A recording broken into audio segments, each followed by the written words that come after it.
याचं कारण असं आहे की सत्तेची प्रचंड मोठी मस्ती या बीजेपीच्या सरकारला आणि यांच्या मंत्र्यांना यांच्या नेत्यांना त्या ठिकाणी आलेली आहे. आणि ह्या वेळेस त्या ठिकाणी बदल घडणार आहे. 100% बीजेपीचं सरकार उलटवून टाकण्याकरता या देशातली जनता ही आतुर झालेली आहे. हे तुम्हाला मी आग्रहपूर्वक या ठिकाणी सांगतो.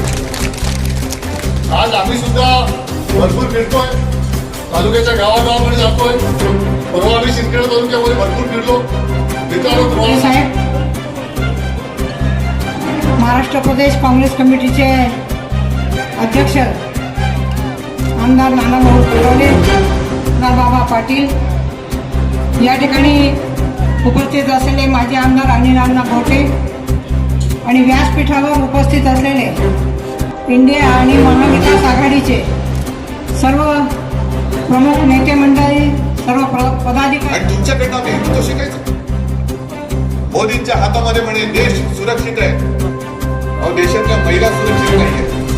तिथल्या त्या क्रीडापटू, महिला क्रीडापटू त्या तिकडे बसल्या होत्या आंदोलनाला. त्यांच्याकडे तुम्हाला खासदार म्हणून तिकडे आम्हाला का पाहिजे आहात? तर संविधानाचं रक्षण तर केलंच पाहिजे. ज्या डॉक्टर बाबासाहेब आंबेडकर एक साधा गरीब दलित कुटुंबात जन्माला आलेला मुलगा हा एवढा बुद्धिमान कसं काय होऊ शकतो?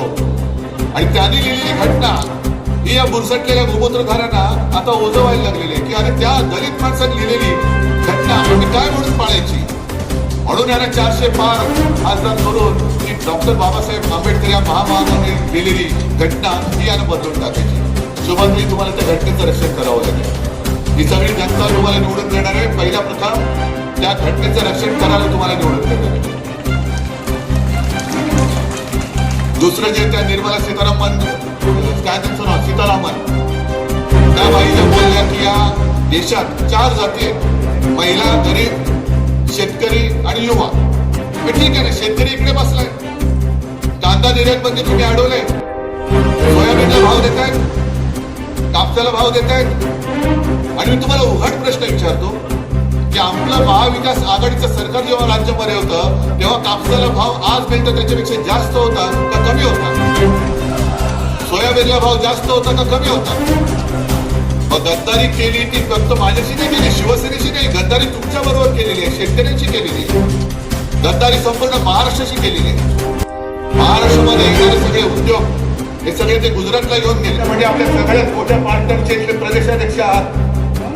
तुमच्या समोर मी जनतेला वचन देतोय, आपलं इंडिया आघाडीचं सरकार दिल्लीत आल्यानंतर आपण आपल्या महाराष्ट्राचं यांनी लुटलेलं वैभव हे पुन्हा महाराष्ट्रात आणल्याशिवाय राहायचं नाही. अरे छत्रपती शिवाजी महाराजांनी इंग्रजांची सुरत लुटली होती आणि 2 सुरतवाले माझ्या छत्रपतींचं महाराष्ट्र लुटतात. त्याला काय वाटतं की महाराष्ट्रामध्ये कोणी आता मर्द राहिले नाही? सगळे काय मोदी भक्त झालेत, अंधभक्त झालेत? हा महाराष्ट्र जागा आहे आणि महाराष्ट्राच्या मातीमधला पराक्रम हा सुरत शिल्लक आहे. मोदीजी, या महाराष्ट्राची जी संस्कृती आहे आम्ही प्रेमाने जरूर आलिंगन देऊ, पण कोणी जर का आमच्या पाठीत वार केला तर मात्र महाराष्ट्र वाघनात काढल्याशिवाय राहत नाही. हा या मातीचा गुण आहे. आणि म्हणून पवार साहेबांनी बोलले भटकती आत्मा. अहो मोदी साहेब, तुम्ही कुठून आलात, तिथल्या मातीचे संस्कार आम्हाला माहित नाही, पण आमच्या या शिवछत्रपतींची आणि जिजाऊची ही महाराष्ट्राची पवित्र माती आहे. या मातीमध्ये असे संस्कार आम्ही कधी आमच्या मुलांना करत नाही, आम्ही नाही करत. आणि या धुळ्यामध्ये तुमच्या 6, 7, 8 दिवसानंतर तुम्हाला हे पाणी देतात. मग आता 5 वर्षानंतर आल्यानंतर यांना तुम्ही पाणी पाजणार की नाही? यांना पराभव काय असतो त्याचं पाणी चाचवा जरा. केंद्रामध्ये बसले होते, मंत्री म्हणून बसले होते. आज धुळ्याची पूर्ण धुळधाण झालेली. मी जळगाव मधनं येताना हेलिकॉप्टरने आलो. म्हणजे मोदीजींच्या भाषेत हेलिकॉप्टर से बाय रोड आगे, असं ते बोलले. तो हेलिकॉप्टर से ऊपर से बाय रोड जे बाहेर आता तो मैंने देखा. संपूर्ण धुळं हे रखरखीत झालेले आणि कदाचित येत्या काही वर्षामध्ये धुळ्याचा फार मोठा भाग त्या भागाचा वाळवंट होते की काय अशी भीती निर्माण झालेली. वाळवंट. धुळेकरांचे कोणते प्रश्न सोडवले? तिथे शेतकरी आलेत की नाही?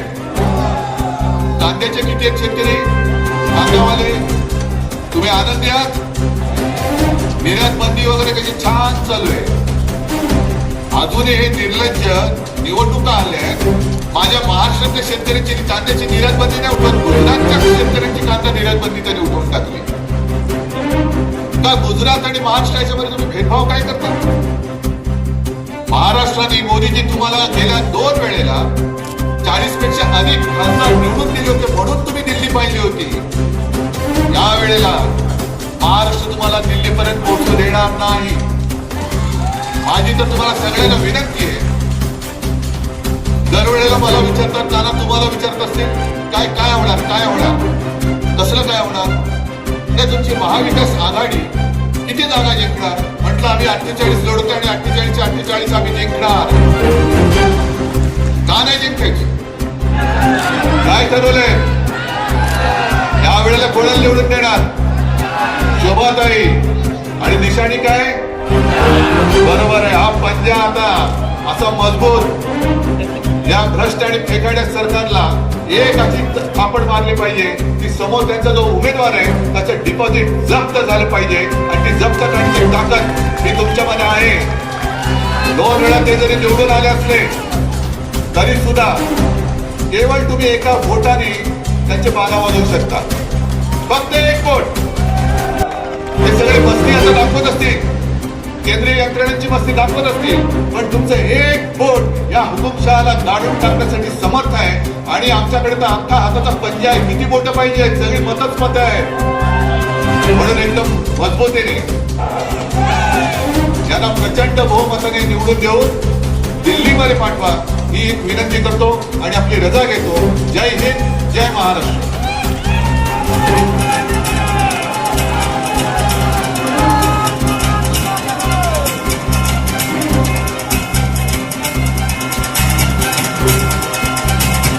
महाराष्ट्र प्रदेश काँग्रेस कमिटीचे सन्मान्य अध्यक्ष नानाभाऊ पटोले यांना मी विनंती करतो की आपण आम्हाला सर्वांना संबोधित करावं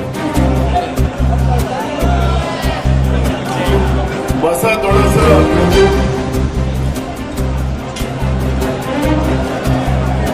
आपल्या महाविकास आघाडीच्या सगळ्यांच्या लाडक्या उमेदवार डॉक्टर शोभा बच्चाव यांच्या प्रचाराच्या निमित्तानं या ठिकाणी आलेले शिवसेनेचे प्रमुख आदरणीय